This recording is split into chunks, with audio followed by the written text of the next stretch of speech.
BMW പറപ്പിക്കുമ്പോൾ ജോർജിന്റെ മുഖം വലിഞ്ഞു മുറുകിയിരുന്നു. അയാളുടെ മനസ്സിലെ ആശങ്കയാണ് മുഖത്തും പ്രതിഫലിച്ചത്.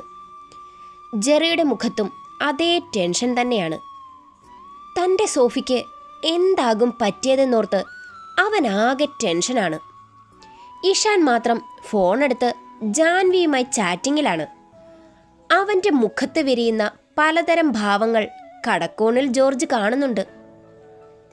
എടാ കോപ്പേ, നിനക്കെങ്ങനെ തോന്നുന്നടാ ഞാനിവിടെ ഉരുകിത്തീരുമ്പോൾ ഇങ്ങനെ കൂളായിരിക്കാൻ? ജെറി അവൻ്റെ കാതിൽ ചോദിച്ചു. ഉരുകിത്തീരാൻ നീ എന്താ മെഴുകു തിരിയോ? പറഞ്ഞിട്ടവൻ പൊട്ടിച്ചിരിച്ചു. ജോർജ് അവനെ നോക്കി പുച്ഛിച്ചു. ഏറ്റില്ല. വളിച്ച ചിരിയോടെ ഇഷാൻ മെല്ലെ ഫോൺ പോക്കറ്റിലേക്ക് താഴ്ത്തി. എടാ ജെറി, നീ ഇങ്ങനെ ടെൻഷനാകാനും മാത്രം ഒന്നുമില്ല. ഞാനും നമ്മുടെ വല്യപ്പച്ചനുമല്ലേ നിന്റെ കൂടെ. നീ പിന്നെ എന്തിനാടാ ടെൻഷനാകുന്നേ? അവിടെ ചെല്ലുമ്പോഴേ അവളുടെ നിശ്ചയമല്ല, ഇനി കല്യാണമാണെങ്കിലും നമ്മൾ അവളെ കൊണ്ടുവരും, പോരെ? ജോർജ് അവനെ കൂർപ്പിച്ചു നോക്കി. ജെറി വീണ്ടും ടെൻഷൻ കൊണ്ട് വിരൽ കടിച്ചു. വല്യപ്പച്ച, എന്താ വല്യപ്പച്ച എന്നോട് മിണ്ടാതിരിക്കുന്നേ? എന്തെങ്കിലും ഒന്ന് പറഞ്ഞേ. ജെറി ജോർജിനെ ഞോണ്ടി. വെറുതെ ഇരിക്കടാ. അയാൾ ചുമൽ കുടഞ്ഞു. എന്താ വല്യപ്പച്ച, എന്നോട് പിണക്കുവാണോ? എടാ, നിന്റെ മനസ്സിൽ സോഫിയോട് ഒരിഷ്ടം തോന്നിയെന്ന് നീ എന്താ നമ്മുടെ റൊമാൻറ്റിക് ഹീറോയോട് പറയാത്തത്? പുള്ളിക്കാരൻ അതിൻ്റെ പിണക്കത്തിലാ. ഡാ, ജോർജ് അവനെ ദഹിപ്പിക്കുന്ന മട്ടിലൊന്ന് നോക്കി. വല്യപ്പച്ച, എനിക്ക് അവളോട് തോന്നിയ ഇഷ്ടം ആദ്യം വല്യപ്പച്ചനോട് പറയണമെന്ന് തന്നെയായിരുന്നു. പക്ഷേ അതിനുള്ള സാഹചര്യമൊന്നും ഉണ്ടായില്ല. സത്യം, അല്ലെങ്കിൽ ഞാൻ പറയില്ലേ. പിന്നെ എൻ്റെ മനസ്സിൽ ചെറിയൊരു ഭയമുണ്ടായിരുന്നു, വല്യപ്പച്ചൻ ഇതിനെതിര് പറയുമോന്ന്. അയാൾ പെട്ടെന്ന് ബ്രേക്കിട്ട് നിർത്തി തിരിഞ്ഞു. എടാ, എന്തിനെങ്കിലും നിൻ്റെയൊക്കെ ഇഷ്ടത്തിന് ഞാൻ എതിര് നിന്നിട്ടുണ്ടോടാ കഴുതേ? നിനക്ക് പിന്നെന്താ അങ്ങനെ തോന്നാൻ മാത്രം? വല്യപ്പച്ച, അതിപ്പോ സോഫിയുടെ വീട്ടിലെ അവസ്ഥ നമ്മുടെ അടുത്ത് വരില്ല ആ കുടുംബമെന്നെങ്ങാനും വല്യപ്പച്ചൻ പറഞ്ഞ? ഫ, കഴിവറുടെ മോനെ, നീ എന്നെ അങ്ങനെയാണോടാ മനസ്സിലാക്കി വെച്ചേക്കുന്നേ? കുടുംബം, പണം, സൗന്ദര്യം, ജാതി, കുലം, ഇതിൻ്റെയൊക്കെ അപ്പുറത്താണടാ മനുഷ്യർ തമ്മിലുള്ള സ്നേഹവും വിശ്വാസവും. ഞാൻ അതിന് വില കൊടുക്കുന്ന കൂട്ടത്തിലാടാ. ഇനി മേല ഇങ്ങനെ പോഴത്തരം വിളിച്ച് പറഞ്ഞ എൻ്റെ കൈയുടെ ചൂട് നീ അറിയും. പറഞ്ഞില്ലെന്ന് വേണ്ട. അയാൾ ദേഷ്യത്തോടെ കാറെടുത്തു. കഴുത. ഇഷാൻ ജെറിയെ നോക്കി കളിയാക്കി ചിരിച്ചു. പോടാ പട്ടി ശ്യാമു, അവൻ ചുണ്ടിൽ വച്ച് വിളിച്ചു. ഇഷാൻ ഹിഹി എന്ന് കാണിച്ചു. സോഫിയുടെ വീടിന് മുന്നിൽ ഇരമ്പലോടെ കാർ ബ്രേക്കിട്ട് നിന്നു. ജോർജ് ചുറ്റും വീക്ഷിച്ച് ആ വീടിൻ്റെ അവസ്ഥ പരിതാപകരമാണെന്ന് ആ അറ്റ്മോസ്ഫിയർ വിളിച്ചോതുന്നുണ്ട്. ജെറിയുടെ കണ്ണുകൾ നിറഞ്ഞു തുടങ്ങി.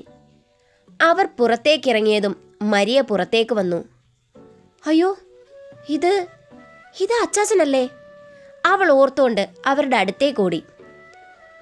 പാലായിലുള്ള അച്ചാച്ചനല്ലേ? അവൾ ജെറിയോട് ചോദിച്ചു. അതെ എന്നവൻ അമ്പരപ്പോടെ തലയാട്ടി. ഇച്ചേച്ചി എപ്പോഴും പറയും ഭയങ്കര കരച്ചിലാ. ഇപ്പം അനിയത്തിയും കൂട്ടി പള്ളിയിൽ പോയേക്കുവാ. നിങ്ങൾ വാ, അപ്പച്ചനും അമ്മച്ചിയും അകത്തുണ്ട്. അവൾക്ക് സന്തോഷം അടക്കാൻ വയ്യ. ഇച്ചേച്ചി ആ വൃത്തികെട്ടവൻ്റെ കയ്യിൽ നിന്ന് രക്ഷപ്പെടുമല്ലോ. അവൾ ഓർത്തുകൊണ്ട് നേരെ നോക്കി. പെട്ടെന്ന് അവളുടെ മുഖം മങ്ങി. അവൾ പെട്ടെന്ന് തിരിഞ്ഞു. ഇവിടെ സൗകര്യങ്ങൾ കുറവാ. നിങ്ങൾക്ക്. അവൾ മടിയോടെ നിർത്തി. ജോർജ് പുഞ്ചിരിയോടെ വന്ന് അവളുടെ തലയിൽ തഴുകി. എന്താ മോളുടെ പേര്? മരിയ. ആഹാ, നല്ല പേരാണല്ലോ. മോൾ അങ്ങനെയൊന്നും കരുതണ്ട കേട്ടോ. ഈ വല്യപ്പച്ചനും പാവപ്പെട്ട വീട്ടിലെ കുട്ടിയായിരുന്നു. അതുകൊണ്ട് വല്യപ്പച്ചൻ അങ്ങനെയൊന്നുമില്ല കേട്ടോ. മോള് ചെന്ന് അപ്പച്ചനെയും അമ്മച്ചയും കൂട്ടിക്കൊണ്ടു വാ. ഞങ്ങളിവിടെ നിൽക്കാം. അതിവിടെ സൗകര്യം കുറവായോണ്ടല്ല, ഇവിടെയുള്ളവർക്ക് ഞങ്ങൾ അന്യരായോണ്ടാ. പിന്നെ അയാൾ പാതിയിൽ നിർത്തി. മോള് ചെല്ല്. അവൾ അകത്തേക്ക് ഓടിപ്പോയി. ലീനാമ്മയും പിന്നാലെ വന്ന ജോസഫിനെയും കണ്ടതും ജോർജിൻ്റെ ഉള്ളൊന്ന് കാളി. കർത്താവേ! ജോസഫ് ജോർജിനെ സൂക്ഷിച്ചു നോക്കി. അയാളുടെ മുഖത്ത് പലതരം ഭാവങ്ങൾ ഒരേ സമയം മിന്നിമാഞ്ഞു. ഇച്ചായൻ! അയാളുടെ ചുണ്ട് വിടർന്നു. ലീനാമ്മ അയാളെ മിഴിച്ചു നോക്കി. അച്ചായ, ഇത് ജോസഫ് വേഗം ജോർജിൻ്റെ അരികിലേക്ക് പാഞ്ഞു. ഇച്ചായ, എന്നെ ഓർമ്മയുണ്ടോ? ഞാൻ ജോസഫ്. ഓർമ്മയുണ്ട് ജോസു, പക്ഷേ ഞാൻ നിങ്ങളെ മറന്നുപോയല്ലോ ജോസു. അയാളുടെ കണ്ണുകൾ ആ വീടിനെ ഉഴിഞ്ഞു. അയാളുടെ കണ്ണുകളിൽ കുറ്റബോധം നിറഞ്ഞു. അയ്യോ, അതൊന്നും സാരമില്ല. എൻ്റെ ലൂക്ക ഉണ്ടായിരുന്നേ എനിക്കിങ്ങനെ ഒന്നും ഉണ്ടാകുകയില്ല, എനിക്കറിയാം. പക്ഷേ അവനങ്ങ് പോയില്ലേ. പിടിച്ചു നിൽക്കാൻ എനിക്കും മനസ്സിലായിരുന്നു. പക്ഷേ എനിക്ക് മരിക്കാൻ ഭയമായിരുന്നു ഇച്ചായ. ഇല്ലേ, ഞാനും അവൻ്റെ വഴി തന്നെ തിരഞ്ഞെടുക്കുമായിരുന്നു. അയാളുടെ കണ്ണുകൾ നിറഞ്ഞു. ജോർജ് അയാളെ ചേർത്ത് പിടിച്ചു. അയാളൊന്ന് ഓക്കെ ആയതും മുഖം തുടച്ചുകൊണ്ട് ജോർജിനെ നോക്കി. അല്ല, ഇത്രയും വർഷം കഴിഞ്ഞിട്ട് ഇപ്പം എന്താ ഇച്ചായൻ എന്നെ അന്വേഷിക്കാൻ തോന്നിയത്? അത് ഞാൻ അന്നാദ്യമായി അയാളുടെ വാക്കുകൾ മുറിഞ്ഞു. അത് കണ്ട് ജെറിയും ഇഷാനും പകച്ചു. വല്യപ്പച്ച. ജെറി അയാളുടെ തോളിൽ കൈവച്ചു. അയാൾ ഞെട്ടലോടെ അവനെ നോക്കി. അയാളുടെ കണ്ണുകൾ നിറഞ്ഞു. അയാൾ ജോസഫിനെ നോക്കി. ഇതാരാണെന്ന് മനസ്സിലായോ ജോസു? ജോസഫ് അവനെ സൂക്ഷിച്ചു നോക്കി. അയാളുടെ മുഖം തെളിഞ്ഞു വന്നു. അയ്യോ, ഇതെൻ്റെ ലൂക്കായുടെ മോനല്ലേ അച്ചൂട്ടാ? അയാൾ പെട്ടെന്ന് അവനെ കെട്ടിപ്പിടിച്ചു. ഇതൊക്കെ കണ്ട് കിളി പോയി നിൽക്കുകയാണ് ഇഷാനും മരിയയും. ജെറിക്കാണേ എന്താ പറയാ, എന്താ ചെയ്യുക എന്നറിയാത്ത അവസ്ഥ. ജോർജിൻ്റെ കണ്ണുകൾ തിളങ്ങി. മോനെ, ഞാൻ നിൻ്റെ അപ്പൻ്റെ ചങ്കാടാ. നിനക്കെന്നെ ഓർമ്മയുണ്ടാകില്ല, നീ അന്ന് കുഞ്ഞല്ലേ. പക്ഷേ നിനക്ക് എവിടെയൊക്കെയോ എൻ്റെ ലൂക്കായുടെ ചായയുണ്ട്. അതല്ലേ എനിക്ക് പെട്ടെന്ന് തന്നെ മനസ്സിലായത്. ഞാനും നിൻ്റെ അപ്പനും കൂടിയായിരുന്നു ബിസിനസ് തുടങ്ങിയത്. ആദ്യമൊക്കെ നല്ല ലാഭമുണ്ടായിരുന്നു. പക്ഷേ നിനക്ക് കാര്യങ്ങളൊക്കെ അറിയാലോ. എനിക്ക് അവൻ്റെ മരണത്തിന് വരാൻ പറ്റിയില്ല. പറ്റാഞ്ഞിട്ടല്ല, എനിക്ക് അവൻ്റെ കിടപ്പ് കാണാൻ കഴിയാഞ്ഞിട്ട് ഞാൻ വരാത്തതാ. പോട്ടെ, അതൊക്കെ പറഞ്ഞിട്ടെന്തിനാ, കാലം എത്ര കഴിഞ്ഞു പോയി. മോൻ വാ, ചോദിക്കട്ടെ. ഇച്ചായ വാ. ഇത് എൻ്റെ കൊച്ചുമോനാ, ഇഷാൻ, ജേക്കബിൻ്റെ. അയ്യോ ആണോ? വാടാ മോനെ. അപ്പോഴേക്ക് മരിയ കസേരയുമായി പുറത്തേക്ക് വന്നു. എല്ലാവരും ഇരുന്നു. ലീനാമ്മ മൂക്ക് പിഴിഞ്ഞു നിന്നു. ഇച്ചായ പറഞ്ഞേ, വിശേഷങ്ങളൊക്കെ കേൾക്കട്ടെ.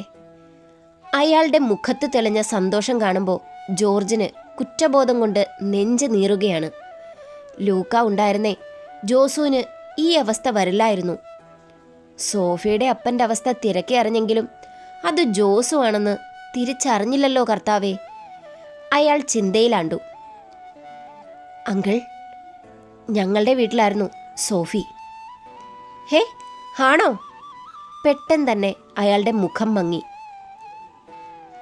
എൻ്റെ കൊച്ച് അവിടെ സന്തോഷത്തിലായിരുന്നു. പക്ഷെ ഇപ്പോൾ അതിൻ്റെ കണ്ണ് തോർന്നിട്ടില്ല. അതെന്താ അങ്കിൾ അങ്ങനെ? അവളെ എന്തിനാ പെട്ടെന്ന് വന്ന് കൂട്ടിയത്? അയാൾ ഒരു നിശ്വാസത്തോടെ കാര്യങ്ങൾ വിശദീകരിച്ചു. അപ്പച്ചൻ പറയും പോലെ അല്ല അച്ചാച്ചാ, അയാൾ ഒരു വൃത്തികെട്ടവനാ. അയാൾ ഇച്ചേച്ചിയോട് മോശമായി പെരുമാറി.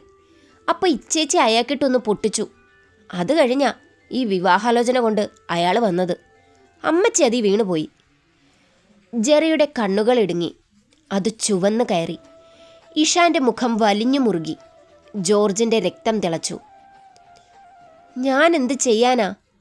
വയ്യാണ്ടായി പോയില്ലേ? ഈ വീടും പുരയിടവും അവൻ്റെ കയ്യിലാ. ഇറങ്ങിപ്പോകാൻ പറഞ്ഞ എങ്ങോട്ട് പോകും? 3 പെൺകുട്ടികളല്ലേ ഇച്ചായ.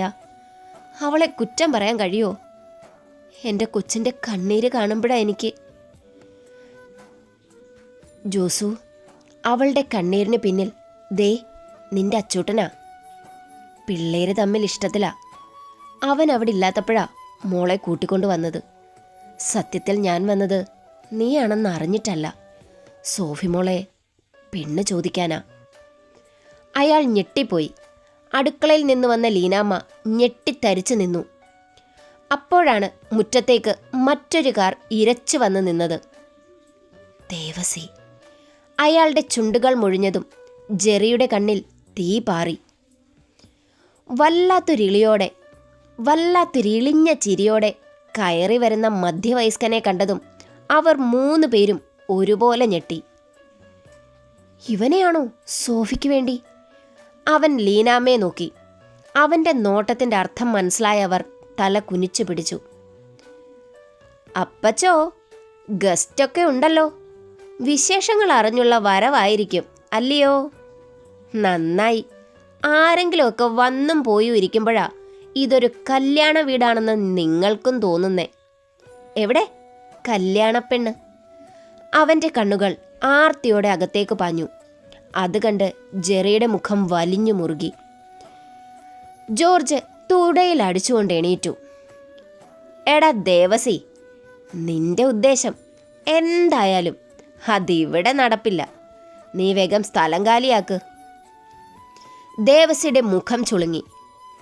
മനസ്സിലായില്ല? മനസ്സിലാക്കി തരാം. ദേ ഇവൻ എൻ്റെ കൊച്ചുമോൻ. ഇവനാണ് ഇവരുടെ മരുമോൻ, സോഫിയുടെ ചെക്കൻ. ദേവസിയുടെ മുഖമിരുണ്ടു. എന്നാര് പറഞ്ഞു? ഇയാൾ പറഞ്ഞോ? പറഞ്ഞോടോ. അവൻ ജോസഫിനെ ദേഷ്യത്തോടെ നോക്കി. ഇതൊക്കെ തീരുമാനിക്കാൻ താൻ ആരാടോ കിളവാ? അവൻ കത്തുന്ന മിഴികളോടെ അയാളെ നോക്കി. നിന്റെ തന്ത. ഹെടോ. വീശിയ ദേവസിയുടെ കയ്യിൽ പിടിച്ച് തിരിച്ചു ജോർജ്. എടാ കഴിവറുടെ മോനെ, നിനക്കിത്തിരി ഇല്ലാത്ത പെൺപിള്ളേരെ തന്നെ വേണം അല്ലേടാ?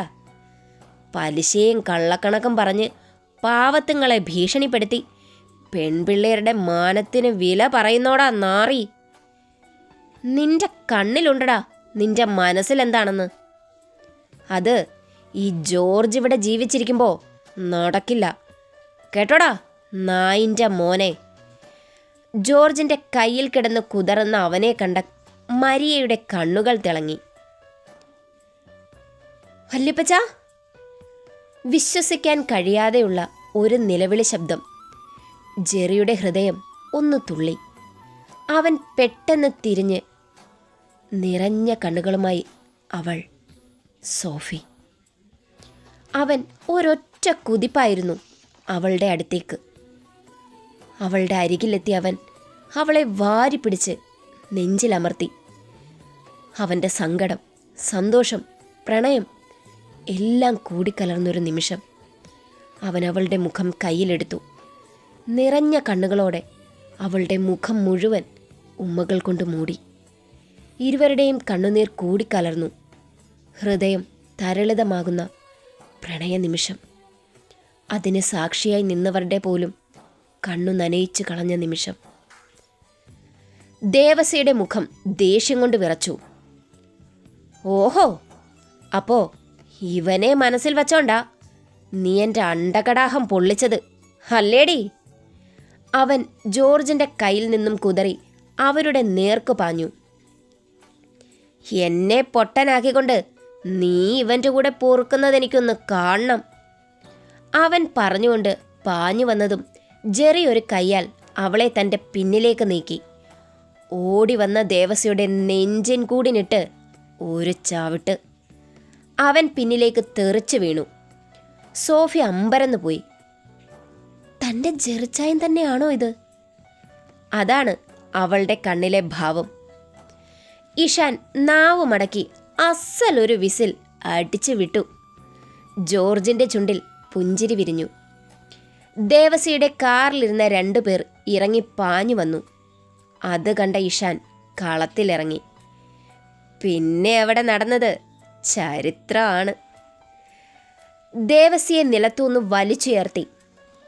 ഈ പാവങ്ങളെ ചതിച്ച് നീ കൈക്കലാക്കി വച്ചേക്കുന്ന പുരയിടത്തിൻ്റെ പ്രമാണം ഇന്ന് തന്നെ തിരിച്ചു കൊടുത്തേക്കണം. പിന്നെ നിന്റെ കാശ്, അതിൻ്റെ കറക്റ്റ് കണക്ക് നീ കൊണ്ടുവാ. നയാ പൈസ കുറയാതെ ഞാൻ തരും നിനക്ക്. കള്ളക്കണക്കിൽ ചേർത്ത 5ൻ്റെ പൈസ ഞാൻ തരില്ല. കേട്ടോടാ തൈക്കിളവാ. അവൻ പെണ്ണ് കെട്ടാൻ നടക്കുന്നു. നമ്മുടെ ജെറിക്ക് കലിയടങ്ങാതെ ഒരെണ്ണം കൂടി അങ്ങ് ചാമ്പി. ലീനാമ്മ ഒക്കെയും കണ്ട് വാ പൊളിച്ച് നിൽക്കുകയാണ്. ഈ കൊച്ചു ചെക്കൻ എന്തൊരു മിടുക്കനാ, അവർ ഉള്ളിലോർത്തു. ഇത്രയും കാശൊക്കെ ലൂക്കായുടെ മോനുണ്ടോ? അവർക്ക് സംശയം. പോടാ, ഇനിയും നിന്നാ ഞാൻ നിന്നെ. ജെറി കൈവീശിയതും ദേവസി പിടഞ്ഞു മാറി. താഴെ കുരുണ്ട് വീണവൻ ജീവനും കൊണ്ട് പാഞ്ഞു. അത് കണ്ട മരിയയും ലിഡിയയും പൊട്ടിച്ചിരിച്ചു. പിന്നെ അവർ കൂടിയിരുന്ന് ബാക്കിയുള്ള കാര്യങ്ങളിൽ തീരുമാനമെടുത്തു. ആ സമയം ജെറിയുടെ കണ്ണുകൾ സോഫിയിലാണ്. ഡാ, നിന്ന് കുറുകാതെ എന്താന്ന് വെച്ചാ പോയി പറഞ്ഞോ. ഇപ്പം നിനക്ക് ലൈസൻസ് ആയിട്ടുണ്ട്. ഈശാൻ പറഞ്ഞതും ജെറി പെട്ടെന്ന് അവളുടെ കൈയും പിടിച്ച് ഓടിക്കഴിഞ്ഞു. ജോസഫും ലീനാമ്മയും ചിരിയടക്കി. അവരുടെ കണ്ണു മറഞ്ഞതും ജെറി നിന്നു. കിതപ്പോടെ അവളും. അവൻ അവളെ തനിക്ക് നേരെ നിർത്തി. പേടിച്ചു പോയോ എൻ്റെ കുഞ്ഞൻ? കിതപ്പിനിടെ അവൻ ചോദിച്ചു. അവൾ തലയാട്ടി. എന്തിനാ പേടിച്ചേ? 7 കടലിനടിയിലാണേലും ഞാൻ വരില്ലേ എൻ്റെ കുഞ്ഞനെ തേടി? അവൻ അവളുടെ കണ്ണുകളിൽ നോക്കി പ്രണയത്തോടെ പറഞ്ഞു. അവളുടെ കണ്ണുകൾ നിറഞ്ഞു, ചുണ്ടുകൾ വിതുമ്പി. അവൻ പെട്ടെന്ന് അവളുടെ ചുണ്ടുകൾ കവർന്നു. അവൾ അവനെ ചുറ്റിപ്പിടിച്ചു. അവൻ്റെ ചുംബനം തീയായി മാറി. അവൾ അവനിൽ പതുങ്ങി നിന്നു.